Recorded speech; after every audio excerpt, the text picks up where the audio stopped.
हा व्हिडिओ कर्नाटकातील कोडगू जिल्ह्यातील प्रसिद्ध दुबारे एलिफंट कॅम्प मधला आहे। कावेरी नदीच्या पात्रामध्ये अंघोळ करत असलेल्या दोन हत्तींमध्ये अचानक मस्ती सुरू झाली। मात्र ही मस्ती एका महिला पर्यटकासाठी जीवघेणी ठरली आहे।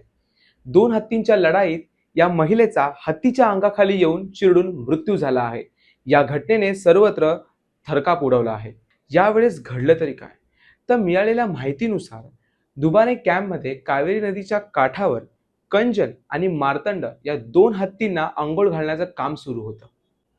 यावेळेस उपस्थित असलेले पर्यटक हत्तीचा फोटो आणि व्हिडिओ काढत आनंद घेत होते। पण अचानक मार्तंड या हत्तीने कंचन या हत्तीवर हल्ला केला। यामुळे कंचन हत्तीने चिडून मार्तंड हत्तीवरती हल्ला केला। यावेळेस माहुतांनी हत्तीवरती नियंत्रण आणण्याचा प्रयत्न केला, पण हत्तींचा राग अनावर झाला होता।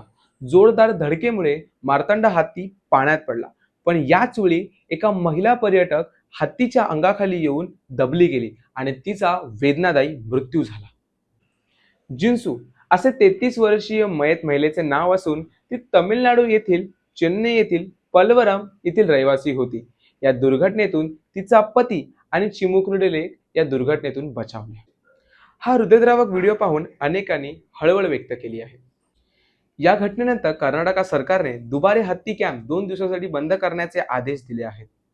वन, पर्यावरण आणि पर्यावरणशास्त्र मंत्री ईश्वर खंड्रे यांनी या घटनेमधील चौकशी करण्याचे आदेश दिले आहेत आणि संपूर्ण राज्यातील हत्ती कॅम्पमध्ये पर्यटकांच्या सुरक्षेसाठी काही कठोर नियम लागू करण्याचे निर्देश दिले आहेत। त्यामुळे आता नव्या नियमानुसार पर्यटकांना हत्तीची अंघोळ 100 फूट अंतरावरूनच पाहता येणार आहे।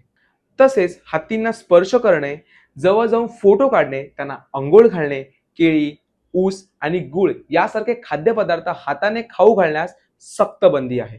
अशा घडणाऱ्या घटना सविस्तरपणे जाणून घेण्यासाठी आमच्या चॅनलला सबस्क्राईब करा। धन्यवाद।